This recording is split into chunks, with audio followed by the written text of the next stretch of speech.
Welcome to Breaking the Line, the ECNL Podcast, a bi-weekly look at all things related to the growing elite clubs nationally, the ECNL. For more information on the ECNL, visit us at www.theecnl.com. Now, here's your host for Breaking the Line, the ECNL Podcast, former U.S. Soccer press officer and longtime soccer broadcaster, Dean Linke. The TCU women's soccer team is number 6 in the country. They are undefeated. They are scoring a lot of goals and not giving up many goals. They are led by Eric Bell. What a story he is. Out of college, he had all kinds of crazy sales jobs. He was dying to coach. He got an opportunity with his former teammate from Worcester at Ashland College, and off he goes from there, spending time with Janet Rayfield at Illinois and Mark Krikorian at Florida State. Now in his 10th year at TCU, they are a regular in the NCAA tournament, and folks, mark it down, this team could win the national championship. Their head coach is Eric Bell, and he joins me after this message from the ECNL. As the game continues to evolve in the United States, the ECNL remains the standard of excellence in youth soccer. The Elite Clubs National League has grown to include over 200 clubs and nearly 50,000 players across the country, with a robust competition platform for teams, educational resources for coaches and clubs, and unparalleled identification and development opportunities for players. Alongside its member clubs, collaborating to create a better future, the ECNL continues to raise the game every day. The ECNL is more than a league. Welcome back to Breaking the Line, the ECNL Podcast. Once again, here's Dean. This is Breaking the Line, the ECNL Podcast. Dean Linke flying solo today with Eric Bell, the 10th year top man for the TCU Horned Frogs women's soccer team. They are a dominant franchise coming off an amazing years, several amazing years, as Eric Bell has made putting TCU into the NCAA tournament a matter of fact, just as he promised he would do. Eric Bell joins me now. Eric, welcome to Breaking the Line, the ECNL Podcast. Dean, nice to see you. Thanks for having me. Yeah, just saw you on Sunday, of course, as you beat the Ohio State Buckeyes on the Big Ten Network. Let's reflect on that game for a second. It was kind of neat for you. You're from Ohio, to be back in the state of Ohio, but also neat that you got a nice 4-1 win. Yeah, I think that's probably the most important part, right? It's nice to see family and friends, but we were there to get a result, and result we got. Not the most entertaining first half, as it was more of a chess match than anything else. And then I think we were able to make some adjustments at the half and come out, figure some things out, and play a little bit more behind them because they're high. Their back line was pretty high. They really did a good job of compacting the space in front of the back line, and it made it hard for us to play in front of them. So we're pretty athletic up top, and we're able to figure out some ways to get those athletes the ball, and they were able to do their thing. In a moment, we're going to walk through your journey, but right here, right now, you have TCU looking like a team that could win a national championship. Can you explain to people what's going on in TCU and what kind of soccer you're playing at TCU in case they don't know, because it's pretty impressive?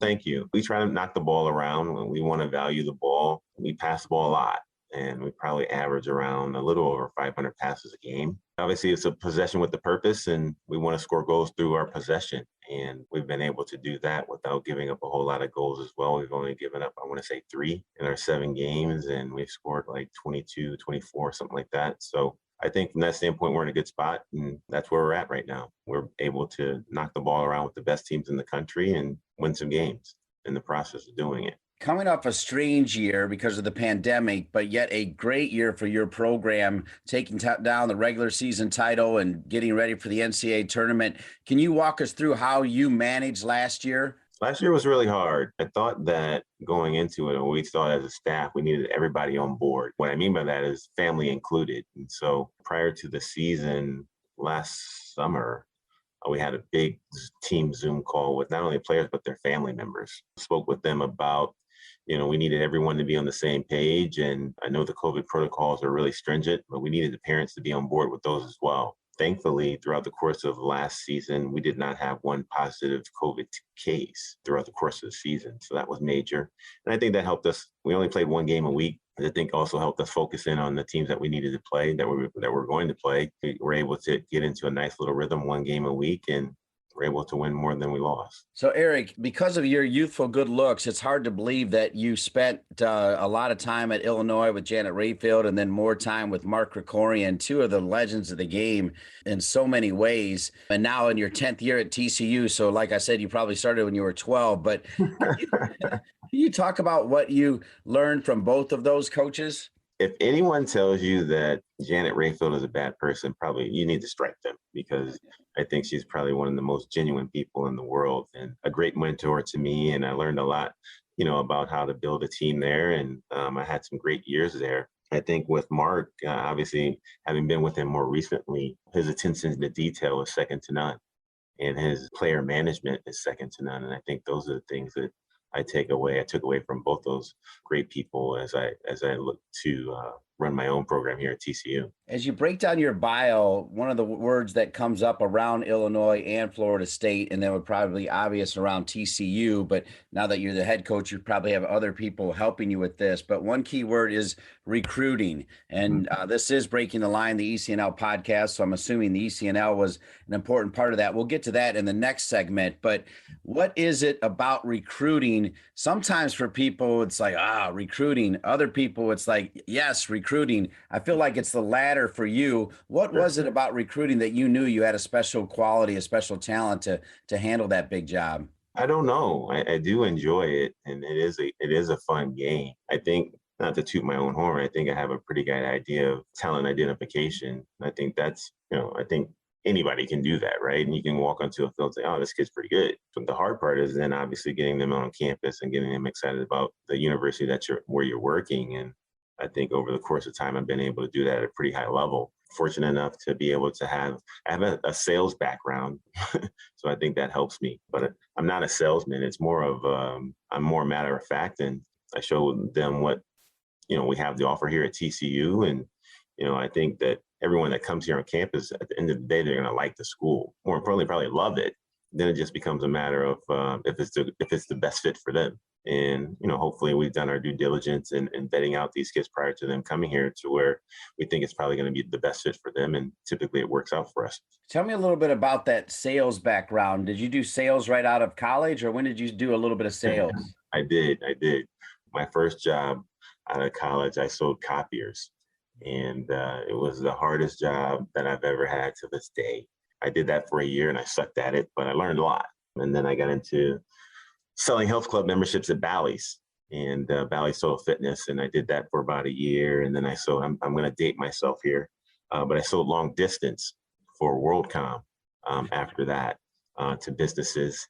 And then I sold steel for a company called Ryerson Steel for a year. And then I got into coaching in '97 and been fortunate enough to be able to be in this business since then. What was that first coaching move in '97? Where was that, Eric Bell? So that was at a Division II school in Ohio called Ashland University with my good friend Brad Evans, who I went to Worcester with back in the 1900s. We were both college teammates at the College of Worcester, Division III program in Ohio, and best friends. He was in my wedding. I was in his wedding, and he got into coaching in, I want to say, 95, and as an assistant coach at Ashland, he coached both the men and the women. And in 97, they hired him as the head coach, and he knew that I wanted to be back into the game. And he called you. He called me up.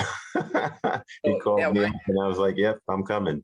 Yeah, he probably heard the stories about, hey, I'm doing steel now, and I'm doing long distance, and I'm doing all that. He probably remembered all that and said, you know what, the minute I get a chance, I'm going to bring Eric Bell in, right? Right, for sure. There's something about Ohio that brings you back too, right? At least for a little bit.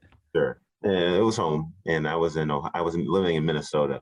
It was good to be back home for those 3 years, and then I moved on and to Indiana University of Pennsylvania for a year as a head man, and then I left and went to the University of Minnesota, then to Illinois and to Florida State, and now here to TCU. That's right. I forgot. So Minnesota, remind me who the coach was at Minnesota you were working with. Barbara Wickstrand. I was there for a year, and then we left and went to Champaign to work with Janet. And I was there for 4 years. And then Tallahassee, to TCU. Is that right? Yeah, correct. Tallahassee for 6 years, and now we've been here. This is the 10th season, so we've been here 9 years here in Fort Worth. All right, that's a snapshot of the bio of Eric Bell. We promised to talk about recruiting and perhaps how the ECNL also changed the game. We'll be back with more Eric Bell on Breaking the Line the ECNL Podcast. From athletes just starting to turn heads to some of the best athletes to ever play their games, Gatorade shows that they are the proven fuel of the best. For the athletes who give everything, nothing beats Gatorade, the studied, tested, and proven fuel of the ECNL.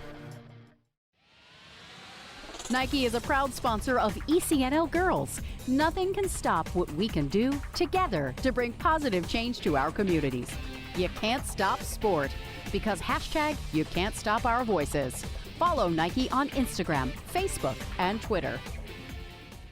Welcome back to Breaking the Line, the ECNL Podcast. We are with Eric Bell in his 10th year as the head coach at TCU, doing such an amazing job, turning a ton of heads, and legitimately has a team that could challenge for a national championship. And Eric, one of the reasons I feel like I can say that is I live in Chapel Hill. I call a lot of UNC games. I see Anson Dorrance subbing a lot. And I don't know if you're going to keep doing it, but the fact that you played 27 players, the fact that you had this great freshman class with 11 freshmen that have already played, the fact that you can take out 3 superstars up top and bring 3 players back in that actually won the game for you against Ohio State, or at least did a lot of the goal scoring, makes me believe that you contend with those teams that can sub a ton. Even Mark Krikorian doesn't sub as much, but his subs matter, right? So you get that. Just talk a little bit about the depth right now. I mean, 27 players you've played and all 11 freshmen. Right. Well, obviously the way that the college season is set up, it's a sprint, but it's also a marathon at the same time. And so you have to be able, if you want to be able to compete at the highest level, you have to have depth. In order to do that, you just can't rely on your top 13, 14 kids. You'll wear them out real fast. And so we've been fortunate enough from a recruiting standpoint to bring in some very talented young ladies. And I think that our freshman class in particular, I thought they were going to be pretty good, but I didn't know you never know what type of impact they're going to have. But they walked in the door and had an immediate impact on what we're trying to do. And you see that on the stat sheet. Some of these kids coming off the bench are really doing a really good job. Yeah, and they are. They're putting up points as well. And one of the other things that I chuckled at when you said is like, hey, they got big personalities, they got big talent, and they want to play. So I got to make them happy too. Sometimes you don't hear coaches say that, but clearly that's part of the psyche. If they're good enough, you want to keep them happy, right? Well, for sure. I mean, they've earned the right to play, and we as coaches have to figure out a way to keep everybody as happy as best we can. But also, more importantly, obviously, winning soccer games. And I think so far. We found the formula that's working, and we're going to continue with that formula until it doesn't work anymore. But I think that, one of the things that we work on is our culture and our chemistry. I think that's important. And I think that, right now it's a fun group to be around. And obviously it's more fun when you win. But I think even if we weren't as successful as we are, we'd still enjoy being with each other. And I think that's part of our culture and how we want to do our business moving forward. So because we were talking about the 11 freshmen, but this could reflect on the rest of the team and even your prior teams, because you've been there now 10 years and you spent that time at Florida State and Illinois. But of those 11 freshmen, do you know how many of them played in the ECNL of those 11? I'm assuming it's more than half. Yeah, for sure. Probably just about all of them. I don't know off the top of my head. I'd have to look at my board. I don't want to stunt the program, but I would say more than half for sure. And what is it about the ECNL? I mean, you were back, Christian Lavers, who wanted to try to join us, but couldn't join us. But he did say, he's like, I remember actually Eric Bell showing up for ID programs as well. And I remember him playing in the games, and he was so cool. There'd be some crazy people running around, 1 to 2 feet people, and he would just kind of stay away from that and have a good time. But obviously you've been around the ECNL for a long time. You've seen them adapt and change. What are your thoughts on the league? Well, I thought, back in the USYS days, you go to these different tournaments, and from a college perspective, you'd go and you go see a team player, a couple kids play on a certain team, and they would only have one good game. And you're like, man, you traveled, and you traveled from, I don't know, Illinois to Phoenix for an event, right? And you're going to go evaluate this kid. And of the 3 games that she played, 2 of them were blowouts, and the other game was on the last game of the tournament, and she was tired. And so you really couldn't get a good gauge of where the kids were. And so we were, as college coaches, we were really pleased that they developed the ECNL, because it was like, all right, we're going to get the top programs, top clubs around the country. We're going to put them together, and they're going to compete. And so every game was going to be a good game, really pleased with the development of the league and how they progressed and developed players. And obviously, you see a lot more games that are meaningful and they're more competitive, so we can, as college coaches, evaluate a little bit better. And I think also because of their leadership and their structure, and I'll use that word again, their ability to adapt and change and evolve over the years, I think has made it better for people like you and all the college coaches, because not only are you seeing these players, like you just said, play in 3 good games instead of 1, you're also seeing an event that is run smoothly, right? I mean, it is run like a professional level event. For sure. And from the apps to the emails that we get, I think they do a tremendous job with the scheduling and making it easy for the college coaches to get around and see teams play. And they really do a good job of taking care of us, whether it be, the books or the food that they give us throughout the course of the day, and the snacks that they have available, and water and other beverages to keep us hydrated. I think all those things go into play for us to be able to go in these events and be successful. Way, way, way back in the day, before you broke into coaching, it would be college coaches talking to high school coaches, because the youth leagues weren't developed, especially Right. from your home state, Ohio. They weren't developed at all. Now they're amazing. I mean, they're on par with any state in the country almost when you think about the way Ohio's developed. We know all about the Texas system. I love the fact that you have a ton of Texas players on there, and it may not all just be ECNL, but the youth system is different. Can you talk about the dialogue that you and your staff have with the ECNL coaches? Because the way I understand it is they get it. They know what you kind of want to hear. Yeah. And obviously, I've been around the block for a long time. And so we've, I've had established relationships with club coaches around the country that are 10, 20 years old. And so I can call up a lot of these people and kind of reminisce. We've either done a license together, A, B, or C, or we worked ODP camp together back in the day in DeKalb, Illinois, and we played, coach staff games with those guys. And so really good relationships. And I can call a lot of these guys anytime I want and really get a really good picture of where the young ladies are that we're asking about, and as it pertains to if they can fit into what we're trying to do, and how committed are they, and family and all those other things that kind of go into it. We can get the inside scoop on these young ladies and make sure it's a good fit. Tell me about the process of the diamond in the rough. So even if it's a big time event where you're showing up and you're right, everything's structured and the app's working and you got all the good snacks and you're out there to look at player A, maybe it's a Yasmin Ryan, but everybody's kind of looking at her, or maybe she fits into this category, but then all of a sudden you notice a diamond in the rough. How do you attack that? I guess I don't want you to give away your secrets, but those are important players, right? I think it's all luck. Yas was a diamond in the rough. Okay. She came from Norman, Oklahoma, and I was at an event, and I wasn't even looking. She wasn't even on my list of players to watch. I was just going from one field to the other, to another field, and in between time, I just happened to walk by her field, and I stopped and watched her whole game, and then went immediately beeline straight for her coach, and was like, "Who the heck is this kid?" But I didn't know her from anybody, and we got lucky and got her on campus, and I think the rest is history. But that's how she was definitely a diamond in the rough. That is awesome. We're here with Eric Bell, the top man for the TCU Horned Frogs women's soccer team. They were number 6. I'm not sure if any of the top 5 lost any games, but they're going to keep climbing and keep winning. They're undefeated and not giving up many goals. We're going to take one more break and be back to wrap up this week's Breaking the Line ECNL podcast with Eric Bell, the top man for the TCU Horned Frogs women's soccer team.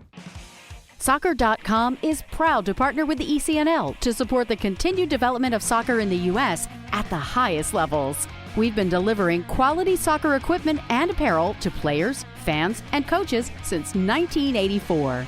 Living and breathing the beautiful game ourselves, our goal at Soccer.com is to inspire you to play better, cheer louder, and have more fun. Visit Soccer.com today to check out our unmatched selection of gear, expert advice, and stories of greatness at every level of the game.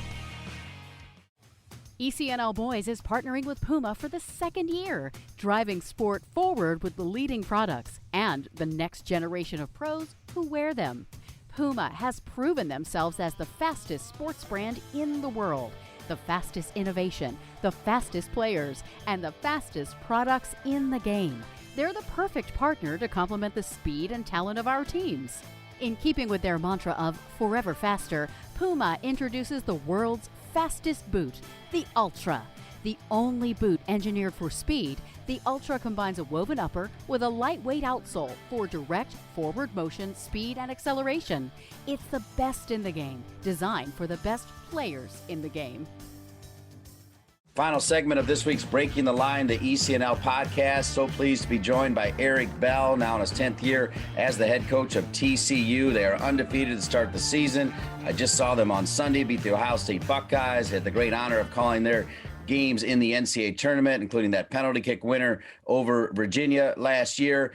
Run back real quick to the NCAA tournament. How was that being in North Carolina that entire time, Coach? Given the circumstances that we were in, I thought the NCAA did the best job that they possibly could, and put us in this bubble.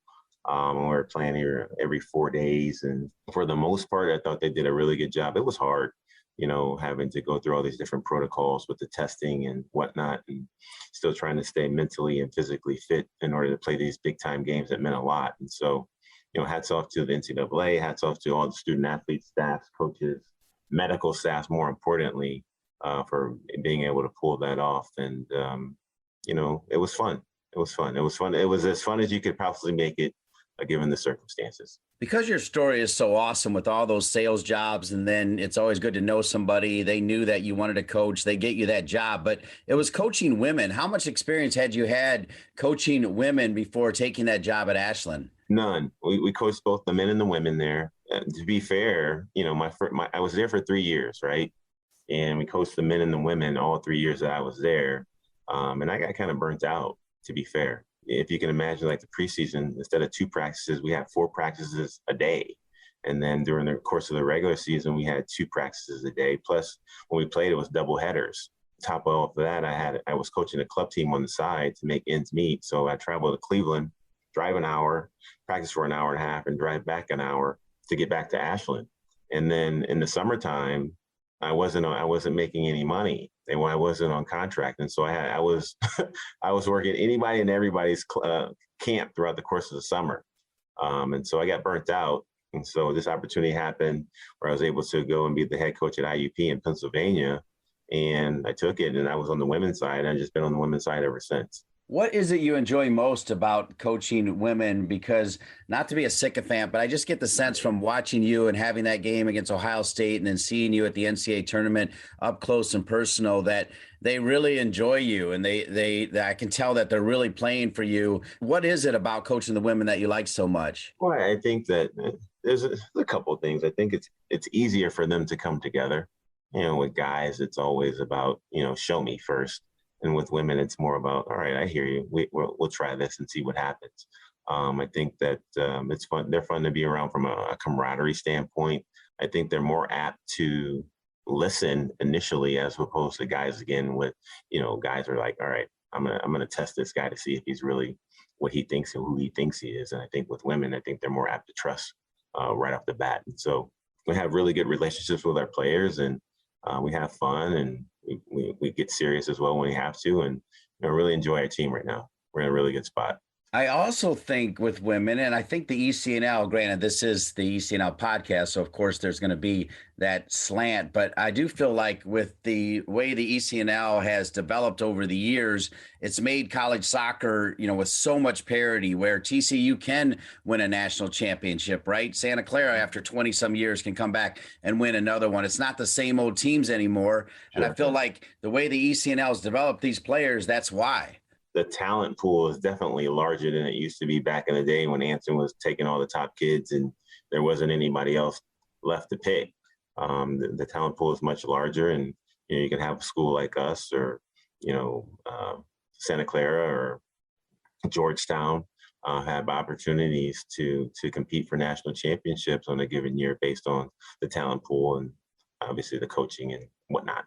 And now with NWSL there, and of course, Yasmin Ryan being the highest draft pick in TCU history, there's going to be more Horned Frogs going to the next level. How does that play into when you're bringing an athlete there? You can now say, hey, get your degree, but you also can go to the next level. Do you talk about that much, Coach? Oh, for sure. And I think that, as we've gotten better, we've obviously attracted a different level of student athlete that, has aspirations to play after they get out of school. And so they were able to address that, showing the travels of someone like Ryan Williams, who's at Carolina Courage, or Yasmin Ryan, who was the sixth pick in the draft this past year. And our hope is that there'll be more to come. And obviously we can showcase those types of things with incoming recruits. One of the things that we often talk about, and you hear it a lot as more women become coaches, is if you can see it, you can be it. We're also talking more about that with African-American coaches. And then I look at the diversity of your team. I mean, your team has a lot of white players, a lot of black players. I mean, it's very diverse. And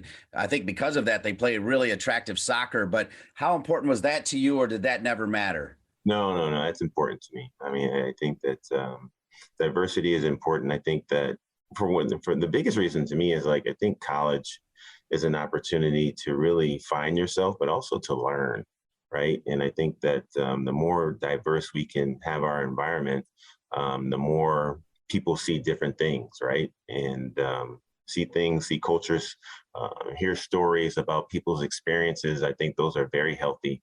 And I think that broadens people's horizons as far as how they look at the world and our country. And so having a diverse team is very important to me. And obviously, it's a little bit challenging, but it's important, and we're going to try to be as diverse as we possibly can. As the world looks in at TCU, remind everybody where TCU is located and what makes it so special.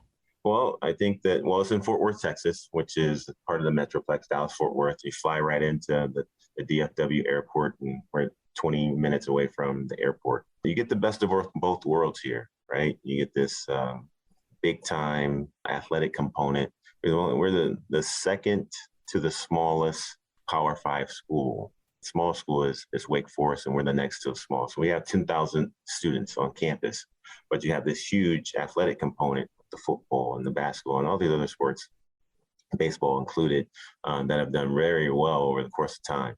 But then you get into the academic part of it. Well, it's a very intimate setting, right? You're not just a number, you're a student, and people are going to know if you're in class or you're not in class. The academics are rigorous. It's not easy. So you're going to get a very good education after you leave here. And obviously with the athletic component, it's huge. On game days here for football, it's just like it is at Ohio State or OU or Texas and some of these other schools. The campus is mobbed. And so I think you get the best of both worlds if that's what you're looking for. So if I were to ask your beautiful wife, April, and your kids, Melina and Cameron, about living and working at TCU, what would they say about the area? Well, I think they love the climate.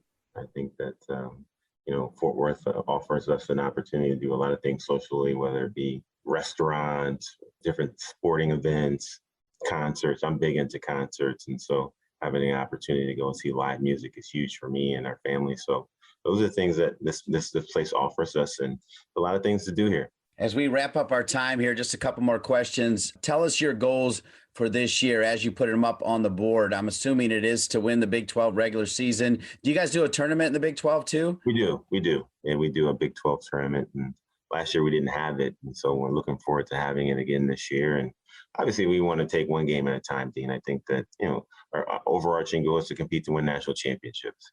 In the meantime, before that, we want to win this regular season. We want to win the conference tournament.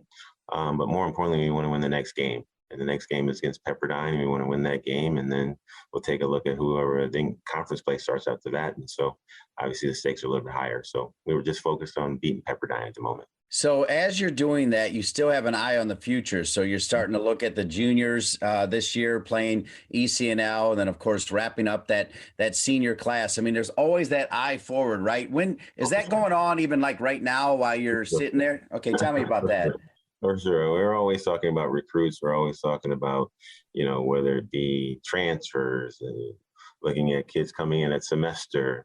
Graduating a semester early, looking at incoming kids when they come in the fall. It's constant conversation. We're like general manager of a professional team, and how we're going to figure it all out. But it's ever changing, and it's fun, it's challenging, but that's at the end of the day, I'm sure you've heard this saying. It's not about the X's and the O's; it's about the Jimmies and the Joes. There you go. And, we have to have the Jimmies and the Joes here to be successful. All right, final two questions. I want to have a little fun. I teased this earlier, but Christian Lavers has such fond memories of seeing you at ID camp and then watching your style. And he's such a cool cat. Nothing rattles him. And then we get in these staff games, and we have this guy Corbin or somebody running around 2-footing everybody. And he definitely admired how you kind of just stepped away from that, just kind of stayed in your zone. That's how you've always carried yourself, isn't it? Well, yeah. I mean, back in the day, I used to be a bit of a trash talker, but not so much anymore. But competing is fun. It's fun. And whether it be, soccer, basketball, football, as a kid growing up in Akron, it was always fun to compete. And so I enjoy that aspect of my life, that I still have an opportunity to compete on a really regular basis. But I'm pretty calm, laid back until you roll a ball out. And if I'm playing, it becomes very personal and competitive for sure. All right. Final question. When you hear these 4 letters, just tell me what it means to you, particularly in what you do there at TCU. And the 4 letters are simply ECNL.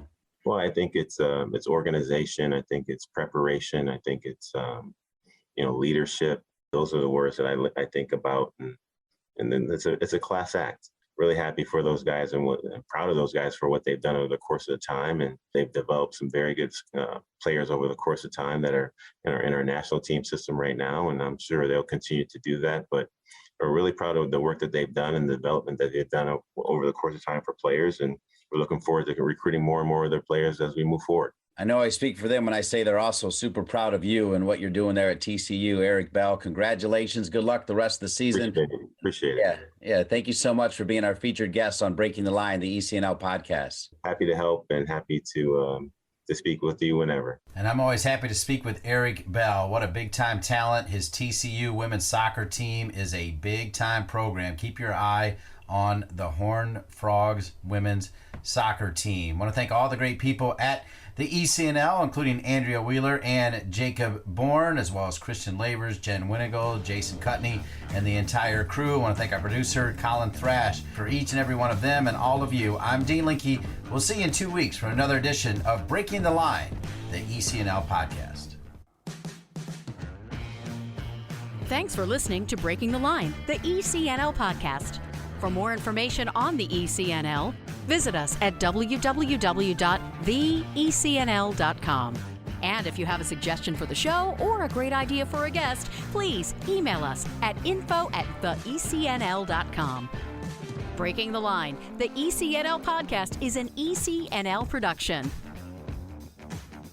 ECNL, more than a league.